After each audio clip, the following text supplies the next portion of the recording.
Well, hey guys, what's going on? It's Steph here. I hope you've been well. I know I have. And it's time for another metal detecting relic hunting adventure. This week's episode, it's gonna be 2 hunts from 2 different days smashed into one. In the first half of the video, I am on a solo hunt at what we've now dubbed the trade site, which clearly also saw homestead activity from the Colonial era. Second half of the hunt, I've got backup when Nicola and Patrick join me. It was a ton of fun with a lot of laughs, and I can't wait to share it with you. So we'll get into it in a minute. But first, number 1, as always, please don't forget to hit me up at stephdiggs@gmail.com or on Facebook Messenger if you need anything metal detecting related at all. Machines, accessories, if you want to get on the Manticore pre-order list, etc. And second order of business, I wanted to let you all know that I will be attending a hunt put on by Dirt Fishing Adventures in Gilmanton, New Hampshire on Saturday, August 22nd. The hunt will take place on over 100 acres of land that dates back to the 18th century. Evidently, it's old farmland. My favorite. So if you want to come say hello to me and if you want to get tickets for yourself, check out the link in the description below and it will tell you everything you need to know if you go ahead and click on that link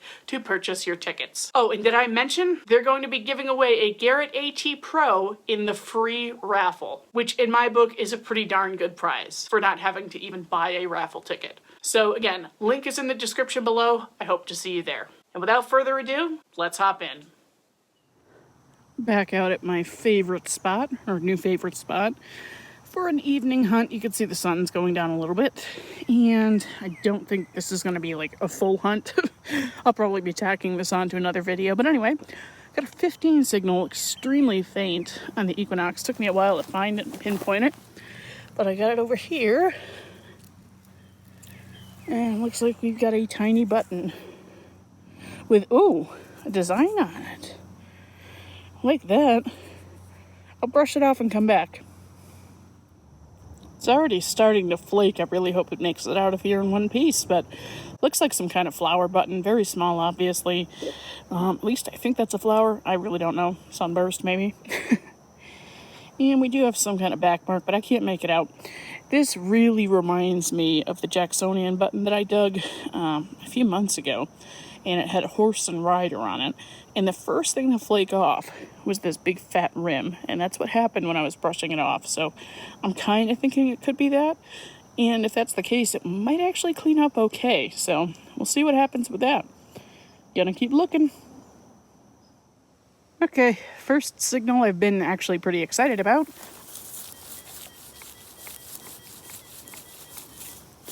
Sounds pretty tight, so we'll see what that is. Looks like we're going to have another button here, right in the center of the plug. Big thick one with the shank intact. That's a nice one.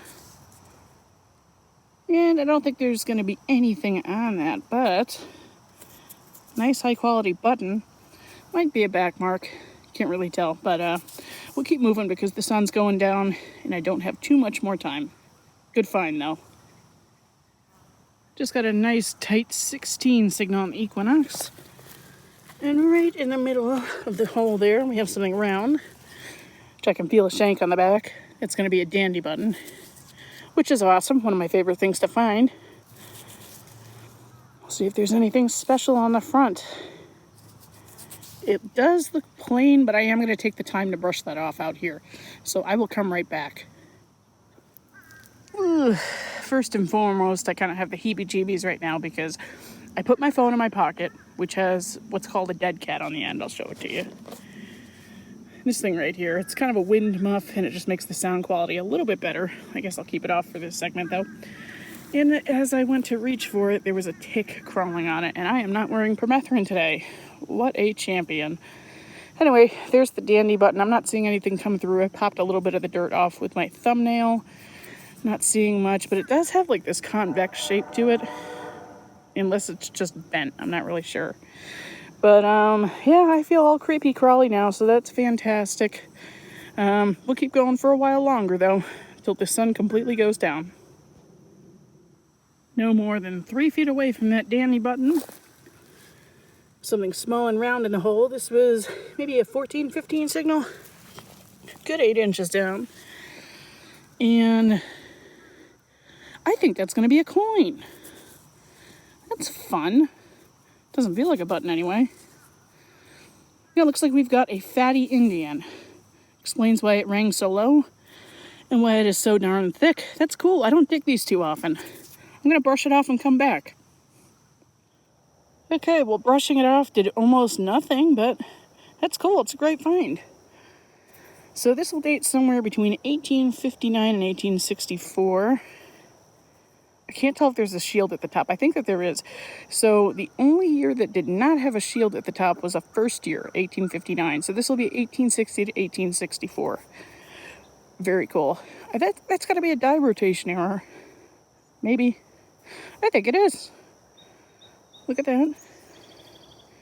That's so cool. I'll take that any day of the week. Very nice.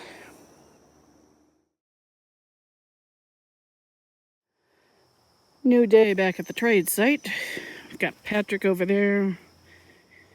And Nickel is over there somewhere. Got a really nasty iron signal, but I figured I would dig it up given where we are.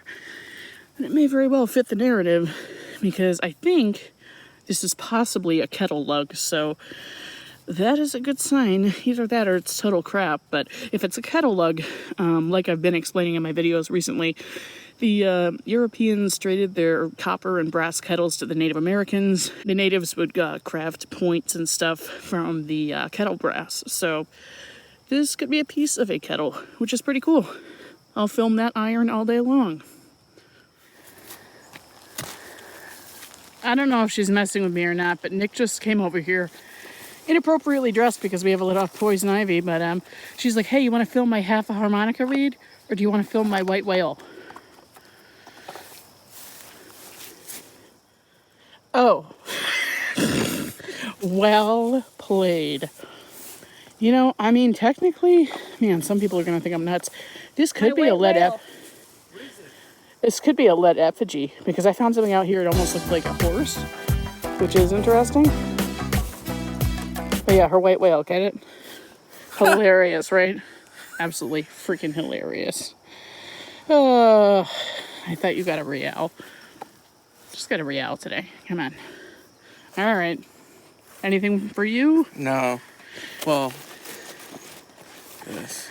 Yeah, I'm digging up iron though too, because I think I might have two kettle lugs. I actually just, unless this is farming equipment. Look. I just dug this one. Oh. And then this I dug first, then I filmed it for the audience, but I didn't show them this, which was right in that hole. So I am digging iron because... You filmed that for the audience? Yeah, it might be a kettle lug.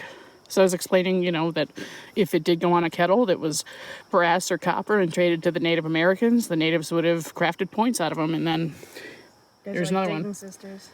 Yeah. Huh, interesting. Okay, well, we'll keep going. Hopefully something non-ferrous turns up soon. So first, Patrick and I kind of figured out those iron pieces are probably part of some kind of farming equipment, so never mind what I said about the kettles. But anyway, just got a nice 18 signal on Equinox, about 6 inches down and under a big fat root here. Whipped out, whoop, that's not it, that's a rock, a musket ball. Looks like that one's definitely dropped. You can see the sprue right there. That's where they would have cut it off after it had dried in the mold. Or cooled off, I guess I should say. But anyway, yeah, you can see the mark going all the way around. Unfired. Very cool. I will take it. That's a terrible pan. Alright, this guy came up to me because he has something suspicious looking that's iron. Yes, it's interesting. I just got done telling the audience that we're idiots, by the way, and that other stuff is farming equipment, right. So that's sorted. I'm just going to show you. Okay. Is that an iron button? Could be. See in there? Although I've always thought those are actually really steel, because who on earth would, well, I don't know if they took the buttons off to launder their clothing, but I feel like steel would hold up better. Yeah, it almost looks like there's a shank post there. And the front, like, if that's a button, is just flat. And the back is a little... Watch it be a bottle cap. It's not. It doesn't feel like a bottle cap. I really don't think so. Yeah, it might be an iron or steel button. I don't know. Zap it and I'm gonna send me zap pictures. it tonight, yeah. So hopefully that is something cool. And I also just proved that there's more than iron out here because I got a musket ball. So Nice. yay. All right. Oh, I got my button. Oh yeah, that's right. You showed this after I stopped rolling last time. It's got a nice little early 1800s button. And I was thinking about this as you walked away because I did see the back mark. I think this is Hammond, Turner and Sons. That's like 1820s to 1840s, I think. Can't quite remember, but yeah, good quality button. They ring up really high. Yeah, sound like a coin. Yep. Oh well, Yeah. still a good find. Now Nick has come over to show me something. Oh, those are so cool. I love those. It's like this domed 18th century button. These are so rare. I almost never see them. That is really, really old. That could even be late 16s. Probably more like early mid 1700s though. That's a wicked cool button. It's like a little mushroom. I like it. I want one now. And I see a perplexed face over your shoulder. What you got? It's one of those little like dome buttons. It's not a nipple button, but it's a dome. Ooh. Yeah. Ooh. Where'd that ring up? I don't remember. Okay, good enough for me. Good enough for me to dig. Yeah. All right, and whatever you got. Sorry. I just made a really bad joke off camera, so. Yeah, all right. I knew you were going to friggin' laugh again. Anyway, what do we have? Little button here. Two-piece button with a really cool, like, crosshatch kind of design on there. That's neat.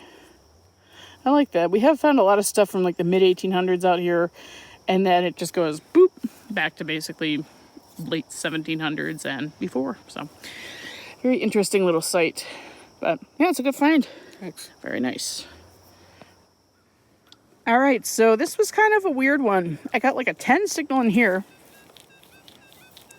And that's actually what I was chasing, but then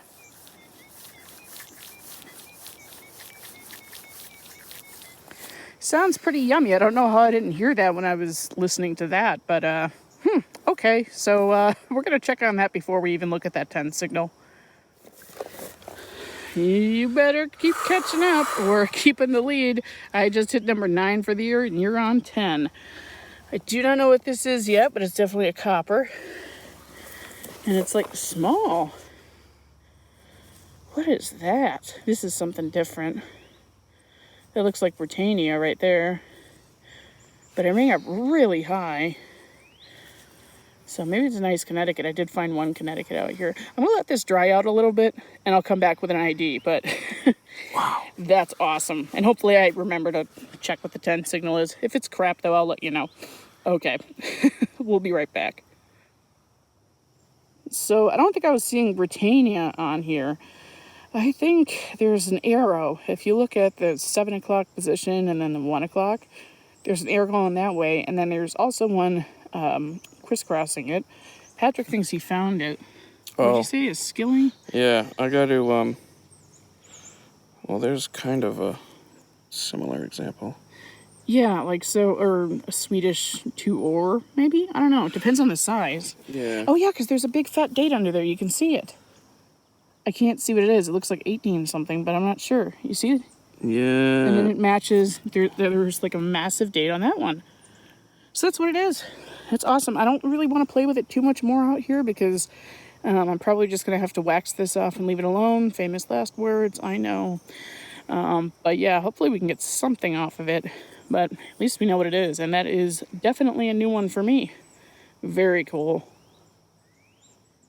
Okay, just checking in to show you what my 10 signal was. A couple pieces of a harmonica.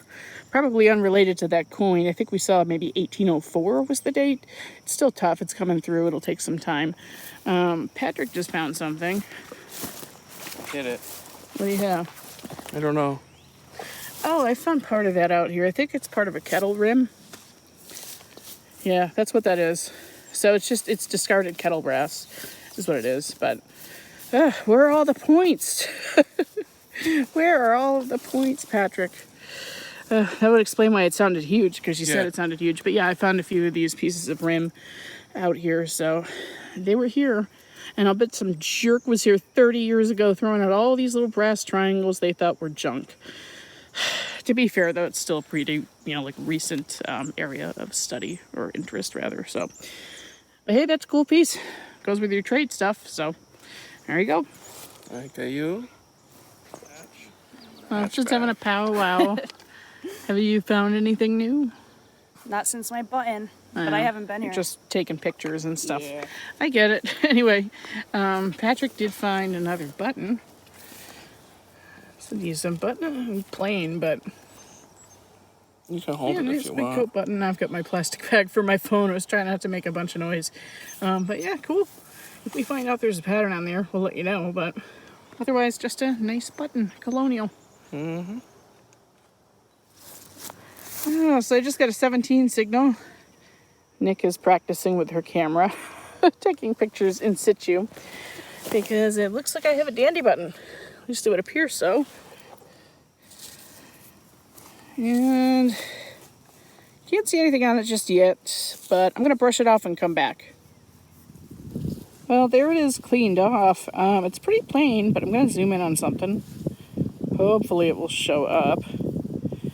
It's kind of a pattern you can see on just the very edge of this. It's really not showing up very well, unfortunately, but maybe I can get good pictures of it. We shall see, but hey, I'm happy with that either way. Very good find. I love finding dandy buttons. So Patrick just got something pretty cool. He was like, ooh, it's old. And I could see what it was. A really cool piece, and I'm not expecting a ton of you to know what this is. This is the end of a Treffitt spoon handle.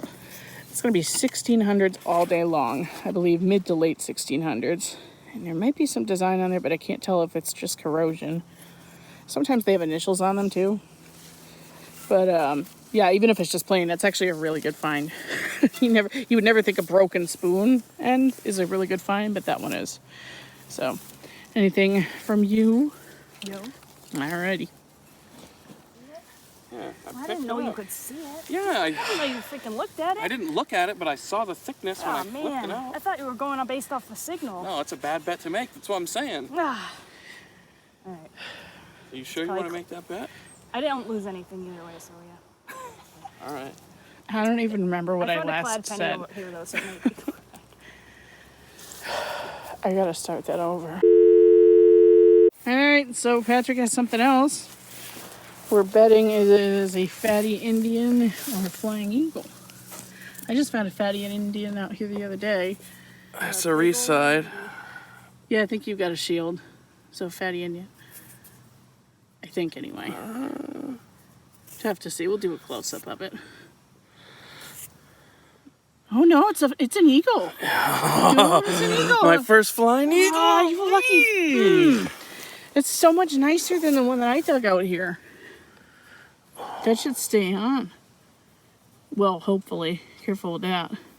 I don't know why I thought I saw the shield. Let me do a close-up of that. So, yeah, this shield is unique to 1859 Indian head pennies. That's the first year, or Indian head cents, rather. And flying eagles, which are 1857-58. And I guess they did some 56s as well, but they're extremely rare. You'll never find one. Famous last words. Yeah, I wish. Not sure we're going to get a date on that, but I think I see a 7 at the end, and you can definitely see the eagle. So, wicked cool coin. Congrats. I told you you're going to get something good out here today. I promise. You owe me $40, Nick. No. It's a bet on the side. Shh. Patrick just came walking over with a button that we haven't brushed off yet. And he always wants to know, is it a GW? So I'm going to give him my toothbrush because he lost his. This is thick. I don't think so. No, but that's a pretty one. Jeez. Look at that. Look at a close-up of that. Wow, that's a really nice pattern, though. That's going to clean up really nice, too. No shank. It was a shankless job. But, yeah, that's a beautiful button. Wow. You see all that? I think that's the same one I just, in the video you just posted. Oh, maybe. But Yeah. in way better shape. Yeah, it's like in perfect shape. I don't really care if they have the shank or not. Some people Me get hung either. up on that, but I just like these little canvases of artwork, these little dandy buttons. They sit nice in a display flat. Yeah, absolutely. There's everything about them. I love these. So, awesome find. Well guys, I hope you enjoyed that hunt half as much as I did. Like I said, it was a really fun day filled with laughs, good finds, and bizarre coins. And if you did enjoy the video, please help me out here and make sure you hit that subscribe button and the notification bell so that you don't miss a single upload in the future. It helps this channel grow, means a lot to me, and of course it keeps me encouraged to continue making these videos for you. And with that, we will see you next week.